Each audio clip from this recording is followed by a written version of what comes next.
नमस्कार, आप देख रहे हैं एनबी न्यूज। मैं आपके साथ रवि राजपूत। हमारे खास कार्यक्रम आपड़े उत्तराखंड में आप सभी का स्वागत है। शुरुआत करते हैं उत्तराखंड की बड़ी खबर से।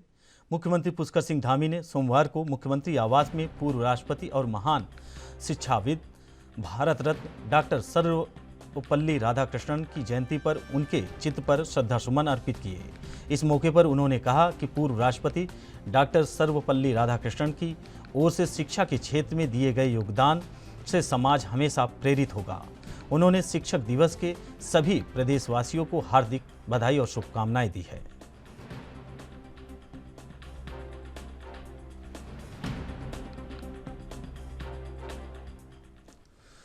वहीं देहरादून में शिक्षक दिवस के मौके पर देहरादून के राजभवन में एक कार्यक्रम का आयोजन किया गया, जिसमें राज्यपाल, retired lieutenant general Gurmeet Singh, शिक्षा मंत्री धन सिंह रावत के साथ शिक्षकाओं ने कार्यक्रम में हिस्सा लिया। प्रदेश के 41 शिक्षक और शिक्षिकाओं को सम्मानित किया गया। राज्यपाल ने शिक्षकों को शैलेश मटियानी राज्य शिक्षक पुरस्कार से सम्मानित किया और उन्हें प्रशस्ति पत्र भी दिया। राज्यपाल गुरमीत सिंह का कहना है कि शिक्षक समाज के लिए मार्गदर्शक का काम करते हैं। यह पुरस्कार प्राप्त करने के बाद शिक्षकों की जिम्मेदारी और बढ़ गई है।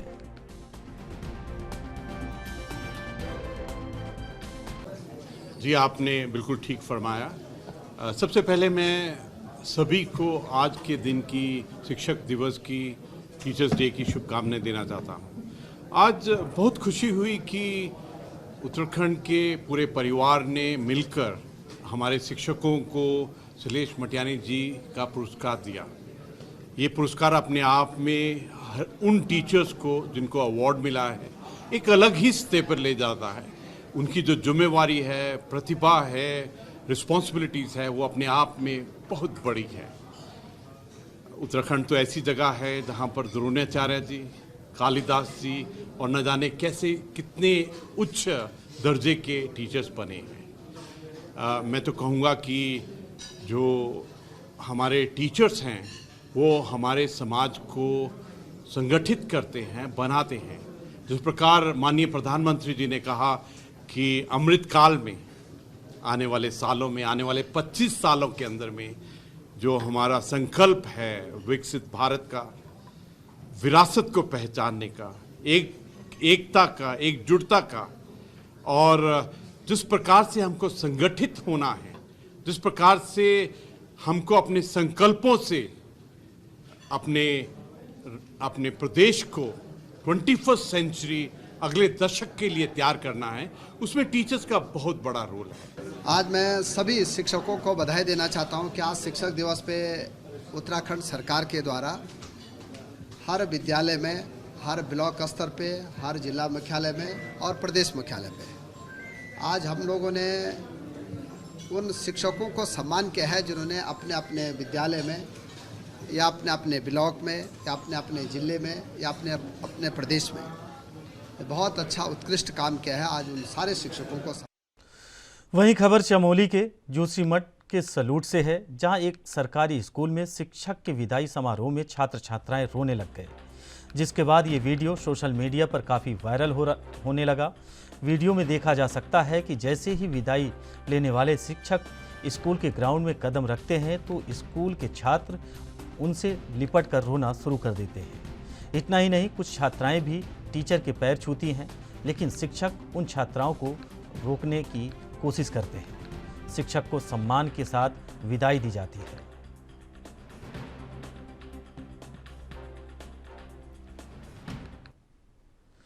वहीं मुख्यमंत्री पुष्कर सिंह धामी ने गुरुद्वारा कॉलोनी क्लेमेंट टाउन स्थित रघुनाथ मंदिर में आयोजित गणेश उत्सव में हिस्सा लिया।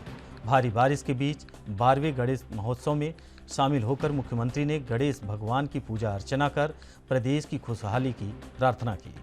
इस मौके पर मुख्यमंत्री ने कहा कि भारत देश उत्सवों का देश है। उत्सव समाज को जीवंत बनाते हैं। भगवान गणेश जी हम सभी के जीवन में सुख समृद्धि लाए हैं। वहीं इस दौरान सीएम धामी ने 50 लाख की धनराशि देने की घोषणा भी की है और कहा कि इस धनराशि से हाल बनाया जाएगा ताकि गणेश महोत्सव आने वाले समय में और धूमधाम से मनाया जा सके।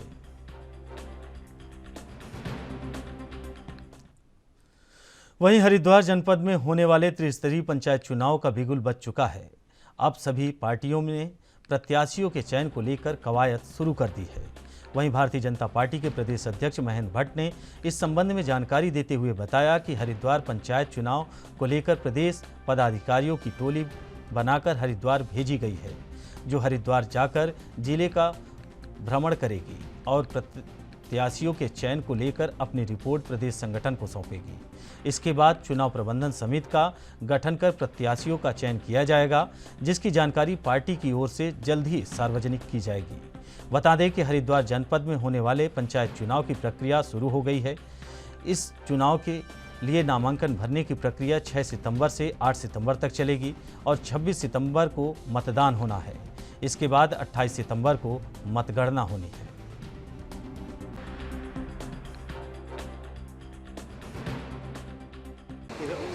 देखिए, हमारी 3 सदस्यीय कमेटी हरिद्वार है।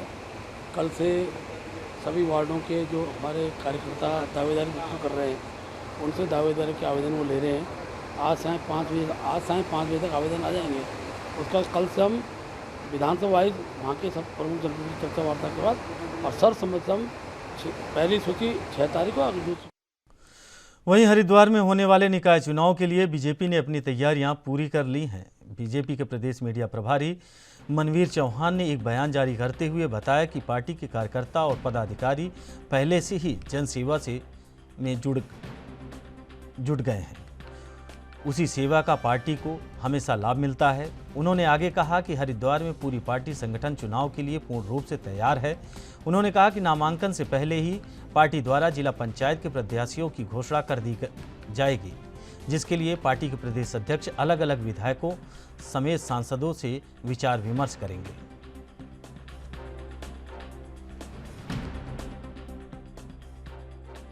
देखिए, भारतीय जनता पार्टी एक कार्यकर्ता प्रधान पार्टी है और भारतीय जनता पार्टी को किसी भी चुनाव को लेकर के विशेष रूप से अलग से कोई तैयारी करने की आवश्यकता नहीं होती है। और हमारे भारतीय जनता पार्टी के कार्यकर्ता और सभी पदाधिकारी हमेशा जन सेवा में जुटे रहते हैं। उसी के कारण भारतीय जनता पार्टी को चुनाव में सफलता मिलती है। लेकिन अभी हमारे हरिद्वार जिले में पंचायत चुनाव होने जा रहे हैं, उसको लेकर के हमारे पार्टी संगठन पूरी तरह से तैयार है। और हमारी अभी 7-8 तारीख को जो अभी चुनाव आचार संहिता लगी हुई है, उसको जो नामांकन होने उससे पहले हम भारतीय जनता पार्टी अपने जिला पंचायत के लिए अधिकृत प्रत्याशी घोषित कर देगी। इसके संदर्भ में हमारे प्रदेश अध्यक्ष जी अलग अलग चरणों में विधायकों के साथ, सांसदों के साथ और अन्य जो वरिष्ठ पदाधिकारी उनके साथ सभी के साथ वार्ता कर रहे हैं। उसके संदर्भ में बैठकें चल रही हैं और उसके बाद हम अधिकृत। हरिद्वार में पंचायत चुनाव के प्रत्याशियों की घोषणा से भारतीय जनता पार्टी ने 3 सदस्यीय कमेटी का गठन किया है। कमेटी में राजपुर बीजेपी विधायक खजान दास, प्रदेश महामंत्री खिलेंद्र चौधरी और प्रदेश उपाध्यक्ष कुलदीप कुमार को रखा गया है। कमेटी के तीनों सदस्यों ने हरिद्वार स्थित बीजेपी के जिला कार्यालय पर चुनाव लड़ने के इच्छुक दावेदारों से आवेदन के लिए और बीजेपी कार्यकर्ताओं से सभी दावेदारों का फीडबैक भी लिया है।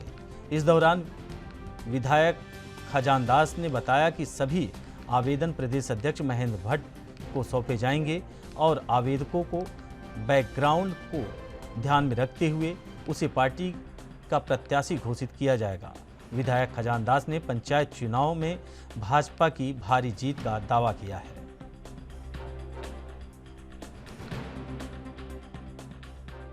आज हम सभी से नाम मांग रहे हैं। जिन्होंने दावेदारी की है उनका नाम ले जा करके फिर हम अपने प्रदेश के माननीय महामंत्री संगठन और प्रदेश अध्यक्ष जी को देंगे। फिर उस पर जांच के उपरांत एक पैनल बनाएगा, 3 नामों का पैनल होगा और फिर उसमें फिर डिक्लेयर प्रदेश को करना है। बिल्कुल मानक भी है और मानक के तहत ही कि कौन वरिष्ठ कार्यकर्ता रहा है, क्या आप समाज सेवा में जुड़े रहे हैं, प्रधान रहे हैं।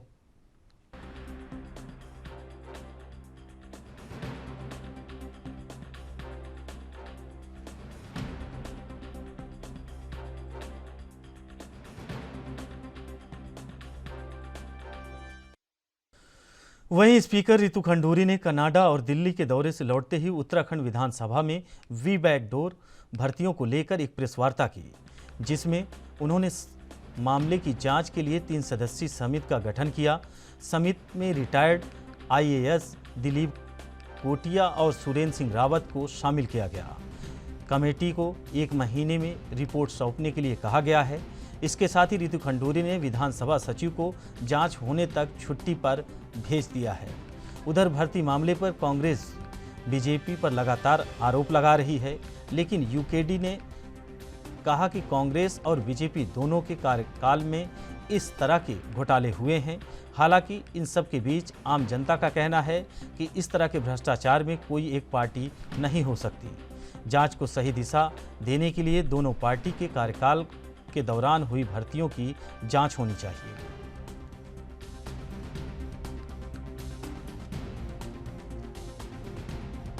नियुक्तियों पदोन्नति के संबंध में प्राप्त जानकारी के आधार पर जनहित में मैंने आज 2 बड़े निर्णय लिए हैं। विशेषज्ञ जांच समिति गठित की है, एक्सपर्ट कमेटी गठित की है, जिसमें श्री दिलीप कुमार कोटिया अध्यक्ष, श्री सुरेंद्र सिंह रावत सदस्य एवं श्री अवनेंद्र सिंह नयाल सदस्य होंगे। सभी पूर्व कार्मिक सचिव हैं एवं प्रदेश के व इस मामले के विशेषज्ञ हैं। इसके साथ साथ यह भी निर्देश दिया है कि अधिकतम 1 माह के भीतर अपना प्रतिवेदन, जांच रिपोर्ट, सुझाव उपलब्ध कराने का कष्ट करें। दूसरा निर्णय यह है कि वर्तमान विधानसभा सचिव श्रीमान मुकेश सिंघल तत्काल प्रभाव से आगामी आदेश तक अवकाश पर रहेंगे।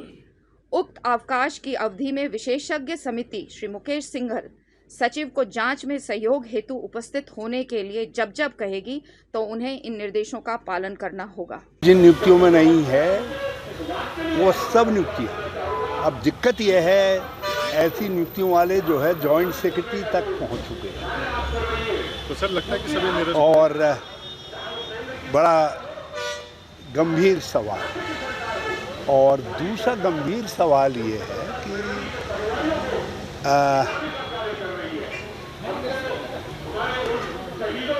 कि नैतिक नियुक्तियां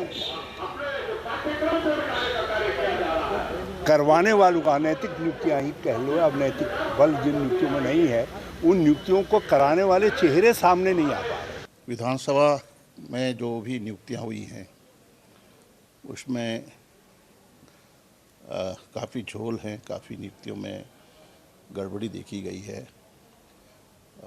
मैं भी 2002 से लेकर 2007 तक विधानसभा अध्यक्ष के रूप में मुझे काम करने का अवसर मिला और उसके पश्चात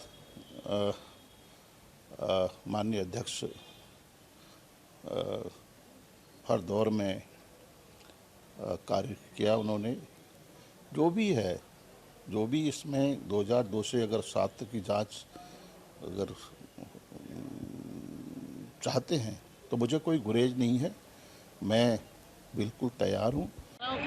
विधानसभा में जो विधानसभा अध्यक्ष जो उस समय रहे तत्कालीन और वर्तमान में वित्त मंत्री, सर्वप्रथम उनको त्यागपत्र देना चाहिए नैतिकता के आधार पर, और यदि नहीं देते तो सरकार को बर्खास्त कर देना चाहिए। और जिस प्रकार से उन्होंने अनियमित नियुक्तियाँ की है वो जग जाहिर है, सबको पता है। लेकिन अब जो विधानसभा अध्यक्ष जी ने भी एक पैतरा खेल दिया 1 माह का समय, जिसमें नियमितता अनियमितता थी, कोई विज्ञप्ति जारी नहीं करी, कुछ नहीं किया गया, अवैध है। उनमें इतने दिन क्या 2 दिन में जांच हो सकती थी 72 आदमी की। तो मेरा पहले कहना है कि 72 आदमी को तत्काल प्रभाव से हटा दिया जाना चाहिए।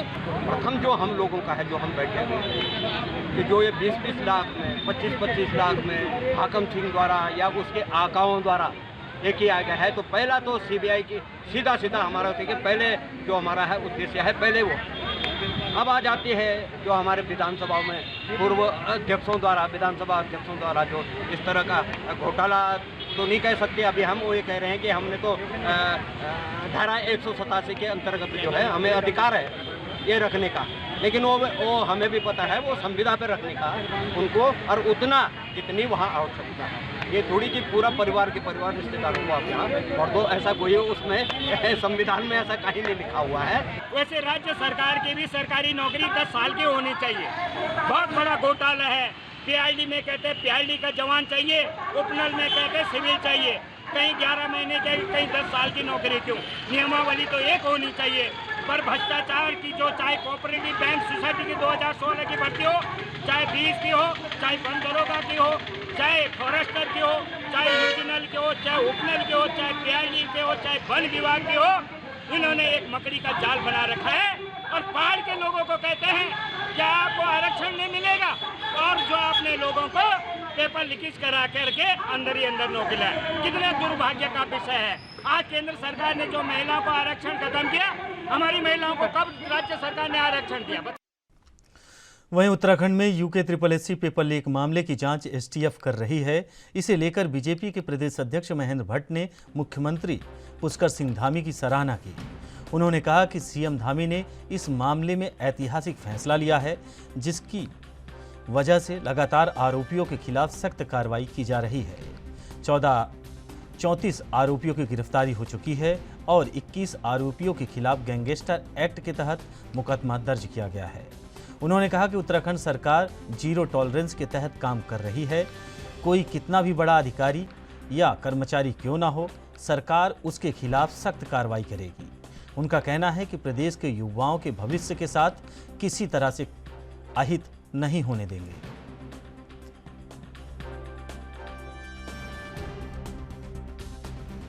इसका संज्ञान लिया, आप किस तरीके से देखते हैं? देखिए, अभी हाई कोर्ट ने 2 महीने के अंदर सरकार से कार्रवाई करने की बात की है। अब 2 महीने में समय है और क्योंकि सरकार ने उसको संज्ञान लिया है, बहुत जल्दी उस पर जो भी सरकारी कार्रवाई होगी आप सम्मुख होगी।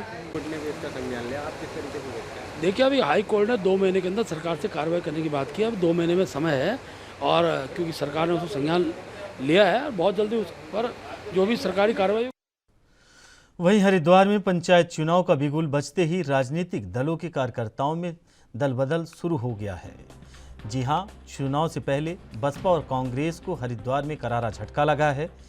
रविवार को कांग्रेस के नेता हितेश शर्मा के नेतृत्व में हरिद्वार के झबरेड़ा और भगवानपुर क्षेत्र के करीब 400 कांग्रेसी और बसपा कार्यकर्ताओं ने अपनी पार्टी छोड़ भाजपा का दामन थाम लिया। हरिद्वार सांसद और पूर्व केंद्रीय मंत्री ने भाजपा के जिला कार्यालय पर सभी लोगों को भाजपा की सदस्यता दिलाई। आज सैकड़ों कार्यकर्ता बीएसपी और कांग्रेस को छोड़कर के भारतीय जनता पार्टी में सम्मिलित हो रहे हैं और विभिन्न क्षेत्रों से हो रहे हैं। भारतीय जनता पार्टी में जुड़ने के लिए जिस तरीके से पूरे हरिद्वार में एक लहर आई हुई है, ये इस बात का प्रमाण है कि हमारी केंद्र की सरकार और हमारे राज्य की सरकार बहुत ताकत के साथ काम कर रही है और भारतीय जनता पार्टी का कोई विकल्प देश के अंदर नहीं है। राष्ट्रीय विधिक सेवा प्राधिकरण और राष्ट्रीय महिला आयोग के संयुक्त तत्वाधान में आयोजित विधिक जागरूकता और साक्षरता कार्यक्रम में महिलाओं को जागरूक किया गया। इस मौके पर महिलाओं को उनके अधिकारों के प्रति सचेत कर कानून की जानकारी देने के साथ ही उनकी तमाम समस्याओं के निवारण के संबंध में उन्हें जागरूक किया गया। ब्लॉक सभागार में आयोजित इस कार्यक्रम की अध्यक्षता जिला जज प्रेम सिंह खिमाल ने की। इस मौके पर सचिव जिला विधिक सेवा प्राधिकरण सचिन कुमार पाठक ने बताया कि महिलाओं को उनके कानूनी अधिकारों से अवगत कराने के लिए उन्हें कानून की पूरी जानकारी से अवगत कराया गया। इसके अलावा महिलाओं के समक्ष आने वाली विभिन्न प्रकार की कठिनाइयों के निवारण के लिए भी उन्हें जागरूक किया गया।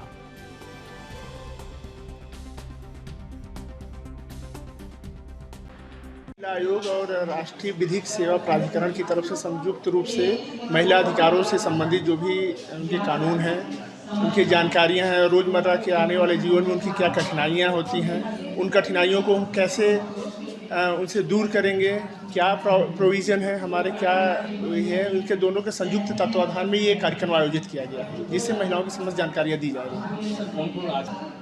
क्या कौन कार्यक्रम में मुख्य अतिथि के रूप में हमारे जनपद के जो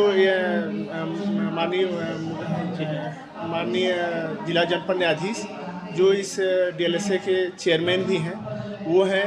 यहाँ पे तहसील काशीपुर के जो समिति के अध्यक्ष हैं श्री सुबीर कुमार जी हैं, टीएलसी के अध्यक्ष हैं, सचिव हैं और अन्य। वहीं उत्तराखंड में भू कानून के अध्ययन और परीक्षण के लिए गठित समिति ने प्रदेश के मुख्यमंत्री पुष्कर सिंह धामी को अपनी रिपोर्ट सौंप दी है। समिति ने प्रदेश हित में निवेश की संभावनाओं और भूमि के अनियंत्रित क्रय विक्रय के बीच संतुलन स्थापित करते हुए अपनी 23 संतुष्टियां सरकार को दी है। गौरतलब है कि सीएम धामी ने जुलाई 2021 में प्रदेश का मुख्यमंत्री नियुक्त होने के बाद उसी वर्ष अगस्त माह में एक उच्च स्तरीय समिति का गठन किया था।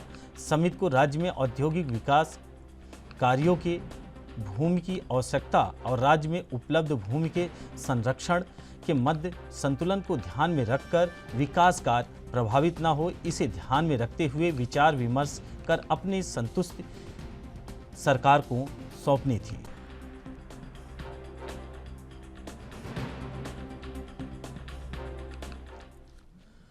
वहीं उत्तराखंड विधानसभा अध्यक्ष रितु खंडूड़ी भूषण ने कोटद्वार में क्षतिग्रस्त हुए सुखरो पुल का अधिकारियों के साथ स्थलीय निरीक्षण किया। इस दौरान रितु खंडूड़ी ने अधिकारियों को जल्द से जल्द पुल को सही करवाने के निर्देश दिए।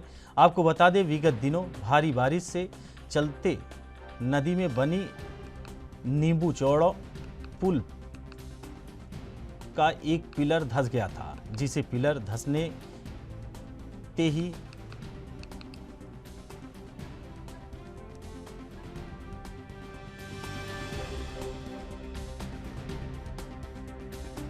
थोड़ा सा वो नीचे हुआ है, उसको देखने आई हूँ। और इसमें 2-3 दिन पहले ही हम लोगों ने इसको संज्ञान में ले लिया था और एग्जीक्यूटिव इंजीनियर और एसडीएम से को निर्देश दे चुके थे कि इस पर कार्रवाई तुरंत की जाए। और एक्सपर्ट टीम नोएडा से आ चुकी है। उन्होंने एक मेथड बताया है जिससे कि पुल को हम दोबारा से उसको फिर लिफ्ट करेंगे, तो उस पर काम चल रहा है। उनको बोला गया है जल्द से जल्द इस चीज़ को करें। साथ ही साथ प्रोटेक्शन इसका हम करेंगे ही, और जो रिवर ट्रेनिंग होनी है उसका भी निर्देश एसडीएम साहब को दे दिया गया है कि फ्यूचर में पानी की वजह से इस तरह की दिक्कत ना हो, पुल सेफ रहे, लोग सेफ। वहीं पौड़ी में बीजेपी नेता रामभक्ति लाल अपनी बेटी के शव के लिए दर दर ठोकरें खाने को मजबूर हैं। बुजुर्ग की बेटी पुलिस विभाग में कांस्टेबल के पद पर तैनात थी और वो बीती 4 जून को बद्रीनाथ हाईवे के पागल नाला में हुए कार दुर्घटना में लापता हो गई थी। इस संबंध में रामभक्ति लाल की ओर से प्रदेश के सीएम से जल्द ही उनकी बेटी का पता लगाने की मांग की गई है। सर जी, मैं मुख्यमंत्री महोदय जी के पास तो गया था सर, उन्होंने मुझसे ये कहा था कि मतलब ये है कि तुमको क्या चाहिए। मैंने कहा साहब मुझे कुछ नहीं चाहिए, मुझे सिर्फ लड़की दिला दीजिए, आप किसी भी यंत्रों द्वारा निकाल दीजिए लड़की को और मैं लड़की की अंत्येष्टि कर दूंगा और मुझे शांति हो जाएगी। अब उन्होंने पत्र ऊपर भेजा कि नहीं भेजा उसके मैं नहीं जानता सर। क्या उम्र थी? वहीं रुड़की नगर निगम के वार्ड नंबर 35 में सोलानी शमशान घाट के पास कुछ दिनों पहले नगर निगम के मेयर गौरव गोयल ने फीता काटकर उद्घाटन किया था। इस दौरान पार्षद प्रतिनिधि मुस्तकीम भी वहां मौजूद थे। उसके अगले ही दिन सड़क खोद दी गई, लेकिन निर्माण कार्य न हो पाने की वजह से अब स्थानीय लोगों ने भारी रोष है। उनका कहना है कि जब निर्माण होने में ज़्यादा समय लगता था तो सड़क का उद्घाटन ही क्यों किया और सड़क को क्यों खोदा गया।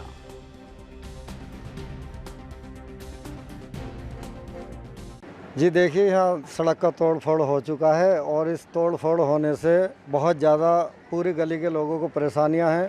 और बल्कि जो इस गली से पार होकर बंदर रोड जाते हैं, इधर जाते हैं, इधर मदरसा भी है और भी इधर कार्य हैं, शमशान घाट है, इसमें आने जाने के लिए लोगों को बहुत दिक्कत और परेशानी उठानी पड़ रही है। सड़क तो ये जिस दिन मेयर साहब ने इसका उद्घाटन किया था उसी दिन तोड़ फोड़ लग गया था इसमें, लेकिन उसके बाद कोई काम हो नहीं पाया यहाँ। देखिए, किसी सड़क का अगर इस तरह से काम किया जाता है, उसका काम स्टार्ट किया जाता है तो वो होना चाहिए, और इसमें कुछ भी नहीं हो पाया, सारा काम इसी तरह रुका हुआ है। हाँ, जनता को बहुत ज़्यादा परेशानी है, बहुत ज़्यादा दिक्कत है। उद्घाटन हुए लगभग मेरे ख्याल से आज 5 से 6 दिन होने को आ रहे हैं, हफ्ता भर के करीब मान लो आप। निर्माण बस ये तोड़ फोड़ का काम दोनों ने चालू कर दिया, बाकी ना तो कोई निर्माण सामग्री आई अब तक के और ना इस पर कोई कार्य अब तक के सुचारू रूप से ढंग से चल पाया है। सड़क टूटने से देखो आने जाने वाले को दिक्कत तो है ही। मान लो जिसके वाहन है वो कैसे लेके जाएगा वाहन अंदर। अभी कोई गली के अंदर कोई बीमार पड़ जा, एम्बुलेंस आने लग जा, अब सड़क टूटी हुई है, बताओ। फिलहाल आपड़ू उत्तराखंड में हमारे साथ इतना ही। बाकी खबरों से जुड़े रहने के लिए देखते रहिए ANB न्यूज। नमस्कार।